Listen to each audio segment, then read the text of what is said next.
Nous allons maintenant passer aux quatre opérateurs, l'addition, la soustraction, la multiplication et la division.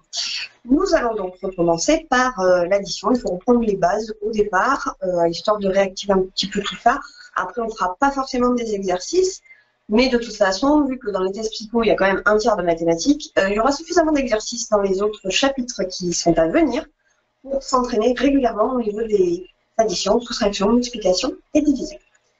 Donc ici, nous allons additionner 1234,7 à 69. Alors, 69, c'est la même chose que 69,0. Pour l'addition comme pour la soustraction, il faut absolument aligner ici les unités. Maintenant, on effectue notre calcul. Alors, quand on effectue les calculs d'addition et de soustraction, on va de droite à gauche. Nous allons donc commencer par additionner 7 et 0. Pas de retenue, aucune difficulté. Je replace ma virgule, puisque ma virgule ne bouge pas. Et je passe au suivant. 9 et 4, 13.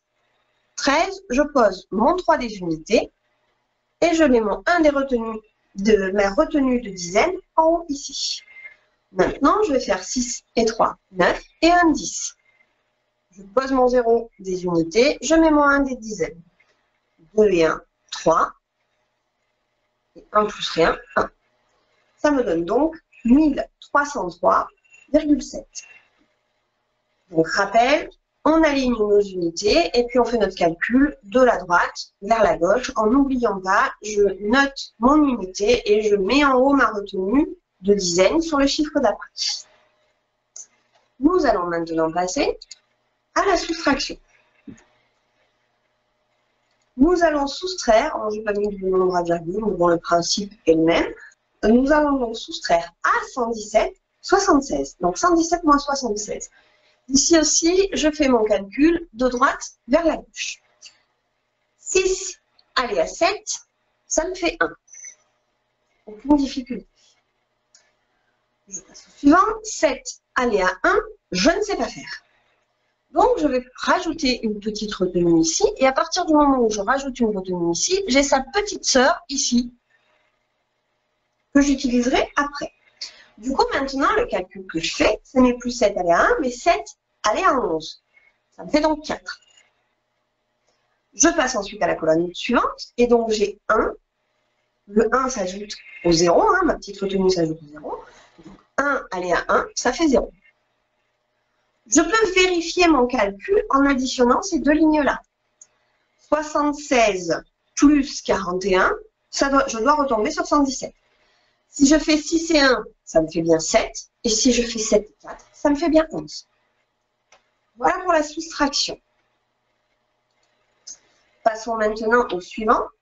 Alors, je ne vais pas vous demander, mais c'est effrayant, je ne vais pas vous demander d'apprendre par cœur vos tables de multiplication, ça n'a aucun intérêt. Explication. Voici une belle petite feuille. C'est un tableau double entrée qui permet de connaître de donner tous les résultats de toutes les multiplications jusqu'à 15. En test psycho, on vous conseille vivement de connaître vos carrés par cœur jusqu'à 15.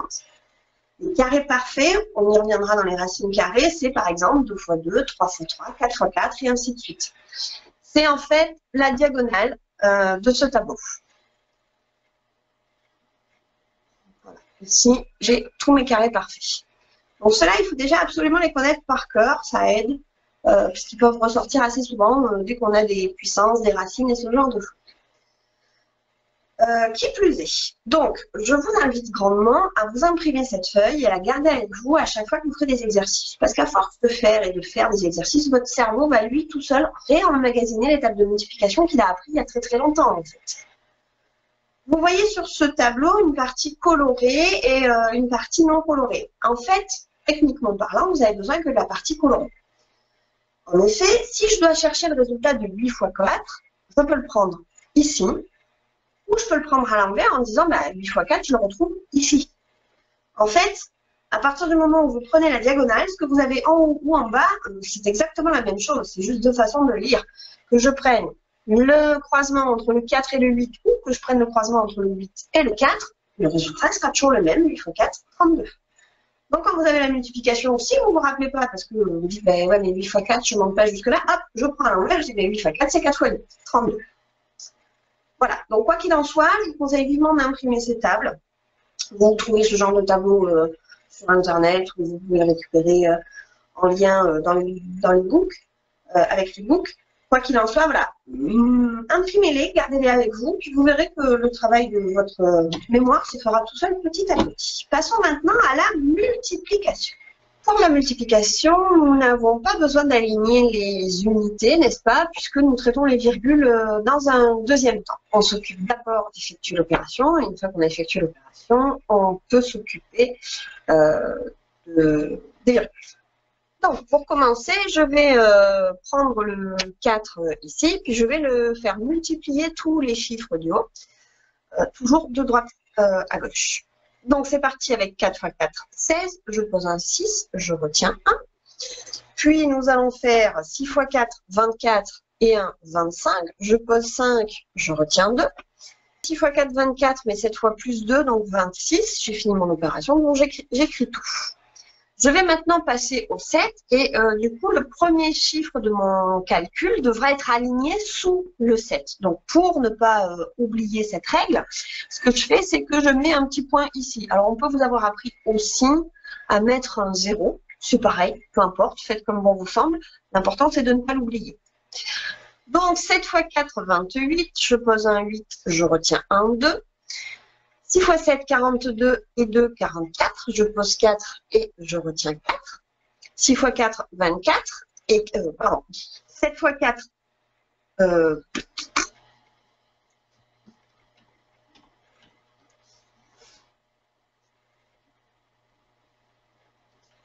6 fois 7, 42 et 2, 44. Je pose 4 et 6 fois 7, 42 et 4, 46. Je pose 4 et je retiens 6. Je vais maintenant effectuer mon calcul, c'est-à-dire additionner ces deux chiffres. Donc 6 plus 0, ça fait 6. 8 et 5, 13, je pose 3 et je retiens. 6 et 4, 10 et 1, 11 et je retiens 1. 6 et 2, 8 et 1, 9. Et enfin, je pose mon 4. Je vais maintenant m'occuper de mes virgules. Donc, pour cela, je vais compter le nombre de chiffres après la virgule que j'ai. J'ai donc un premier 4 ici et un second 4 là. J'ai donc 2 chiffres après la virgule.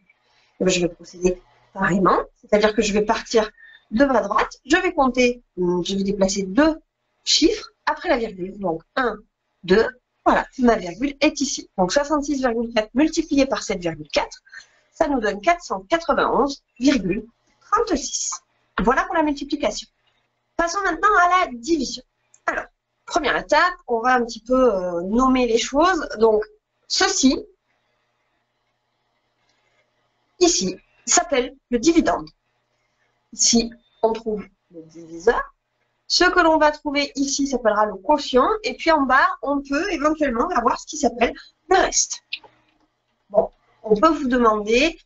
il faut connaître ces mots quand même, parce qu'on peut vous demander quel est le reste de la division de ceci par cela, ou quel est le quotient de la division de ceci par cela. Donc voilà, il faut le savoir. Concernant la division, on ne sait pas faire de division si le diviseur n'est pas un nombre entier. Donc, nous allons faire en sorte de rendre notre diviseur entier. Pour information, une division, c'est comme une fraction. Donc, c'est comme si j'avais 11,74 divisé par 2,4. Comme vous le verrez plus tard dans les fractions, si je multiplie en haut et en bas par 10 sur 10, on est d'accord que 10 sur 10, ça fait 1. Donc, c'est exactement les mêmes valeurs. D'accord?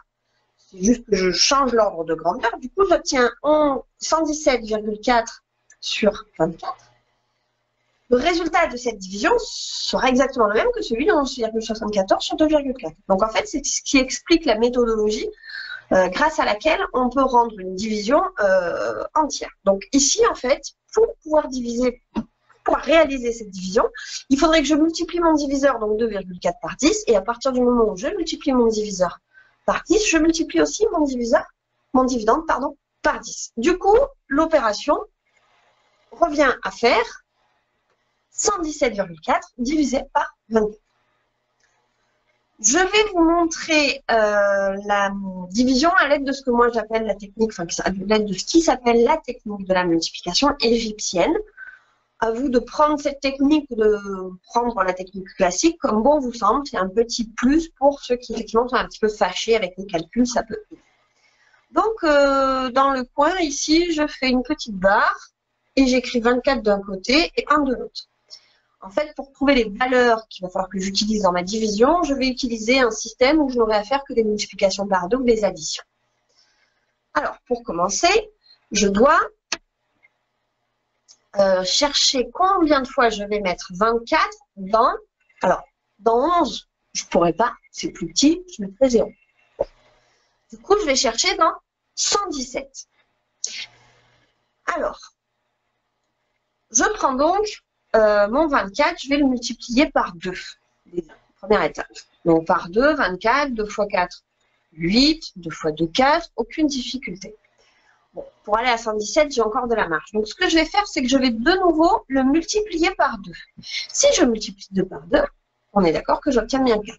Donc, pour obtenir la ligne du 4 fois 24, je vais prendre la ligne du 2 fois 24 et la multiplier par 2. 2 fois 8, 16. Je retiens 1. 2 fois 4, 8 et 1, 9. 96. Bon, je me dis peut-être qu'un petit peu plus, ça peut passer. 5, par exemple. Pour obtenir la ligne du 5, je vais prendre la ligne du 1 et la ligne, je vais l'additionner à la ligne du 4. Donc, je vais prendre 24 que je vais additionner à 96. 6 et 4, 10, 0 et je retiens encore 1. 9 et 1, 10 et 2, 12, 120. Donc, 5 fois 24 font 120. Bon, ben, 120, ça passerait pas, c'est trop grand. Donc, ça veut dire que je peux mettre 4 fois 24 dans 117. Donc, je mets le résultat que j'obtiens de 4 fois 24 ici et je vais faire une soustraction. 6 allé à 7, ça fait 1. 9 allé à 11, ça fait 2. Je vous ai montré dans la soustraction tout à l'heure que je ne sais pas enlever 9 à 1, donc je suis censée mettre ma retenue et ainsi de suite. Mais ici, comme je prends que les deux derniers chiffres, je peux tout simplement directement dire, bon, 9 allé à 11, ça fait 2. C'est exactement la même chose que si j'avais mis une retenue ici, une autre retenue là, et que j'avais dit, 9 allé à 11, ça fait 2, j'ai mon 1 de retenue, 1 allé à 1, ça fait 0. Le résultat est le même. Juste une autre façon d'y arriver. Il faut savoir être filou en test et essayer d'appliquer toutes les techniques possibles et imaginables pour gagner du temps. Bien. J'arrive donc maintenant à ma virgule. Lorsque j'arrive à la virgule dans mon dividende, je dois mettre ici la virgule à mon quotient. À partir du moment où j'ai mis la virgule sur mon quotient, je peux continuer l'opération et on est d'accord que c'est exactement comme si j'avais des zéros, des zéros, des zéros et une infinité de zéros en l'occurrence. Alors maintenant, je vais descendre le chiffre 4 ici et nous allons voir combien de fois on peut mettre 24 dans 214. Alors là, je vois bien qu'il va falloir que j'augmente mes calculs là, dans la petite colonne de droite. Donc du coup, je vais essayer de trouver 9 fois 24. Donc pour 9 fois 24, je prends la ligne du 4 que je vais additionner à la ligne du 5. Donc 0 plus 6, ça fait 6. 9 et 2, ça fait 11, je pose 1 et je retiens 1. 1 et 1, ça fait 2. Donc 9 fois 24, ça fait 216. Ah, c'est juste trop grand. Bon, ben maintenant, je veux le 8. Pour obtenir le 8, du coup, j'ai deux possibilités. Soit je prends la ligne du 9 à laquelle je soustrais la ligne du 1, soit je prends la ligne du 4 que je multiplie par 2. Je vais prendre la ligne du 4 que je vais multiplier par 2. Donc, je vais prendre 96. Ici, je vais le multiplier par 2. 2 fois 6, 12. Je pose 2 et je retiens 1. 2 fois 9, 18. Et 1, 19. 192. Je pose mon 8. Je pose mon 192. Je fais ma soustraction. 2 aller à 4, ça fait 2. 19 aller à 21, ça fait 2. Il me reste 22. En test psychotechnique, quand on ne nous donne pas d'informations, on va toujours minimum 2 chiffres après la virgule. Sinon, c'est précisé au dixième, au centième, 3 chiffres après la virgule, 6 chiffres après la virgule, ainsi de suite. Par défaut, on prend toujours 2 chiffres après la virgule, puisque les pourcentages, c'est 2 chiffres après la virgule, les euros, c'est 2 chiffres après la virgule, et ainsi de suite. Du coup, je suis passée derrière ma virgule, donc je peux descendre à 0 pour continuer mon calcul. Alors ici, j'ai trouvé que 9 fois 24 faisait 216. Du coup, hop, je n'ai pas besoin de chercher plus. Je repose mon 216 et j'effectue mon calcul. Il me reste 4. Voilà pour la division. Passons maintenant au truc astuce. Lorsqu'on effectue des calculs en test psychotechnique, il faut souvent être très stratégique et faire des regroupements. Par exemple, dans le calcul ci-dessous, je vais d'abord et avant tout additionner mon 61 avec mon 39. Quand on fait des regroupements, il faut savoir que le 1 va avec le 9, le 2 va avec le 8, le 3 va avec le 7, le 4 avec le 6 et le 5 avec le 5. Pourquoi? Parce que du coup, à chaque fois, ces sommes-là font 10, chiffre rond. C'est quand même plus pratique. Du coup, ici, je prends 9 et 1, ça me fait 10. Je pose mon 0 et j'ai 1 de retenu. 6 et 3, 9 et 1, 10. Donc, ça me fait 100. Je vais procéder de la même manière avec 46 et 54. Je peux aussi dire, j'enlève 4 à ce 54 que je vais additionner à mon 46. 46 plus 4, ça va me donner 50. 50 plus 50, ça va me donner 100. Les deux raisonnements rapportent exactement la même chose. Du coup, mon opération devient 100 plus 100 plus 42, me donne 242. Les nombres relatifs et l'addition des opérations entre nombres relatifs. Alors, lorsque j'ai une addition d'un nombre positif avec un nombre négatif, première étape, je dois déterminer le signe du résultat. Pour déterminer le signe du résultat, c'est pas compliqué, je regarde le signe du plus grand. Sur le premier calcul, le plus grand est moins 7, du coup, négatif. Sur le second calcul, le plus grand est plus 7, donc positif. Je note directement le signe de mon résultat. À partir de là, je ne m'occupe plus du signe et l'opération que j'ai à faire dans les deux cas est la soustraction du plus grand moins le plus petit. C'est-à-dire 7 moins 5 pour le premier et 7 moins 5 pour le deuxième. J'obtiendrai donc moins 2 pour le premier calcul et plus 2 pour le second calcul. OK?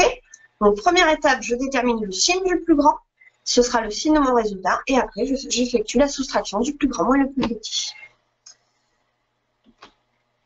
Pour contrôler ce résultat, il ne faut pas hésiter à user de tous les moyens possibles et imaginables.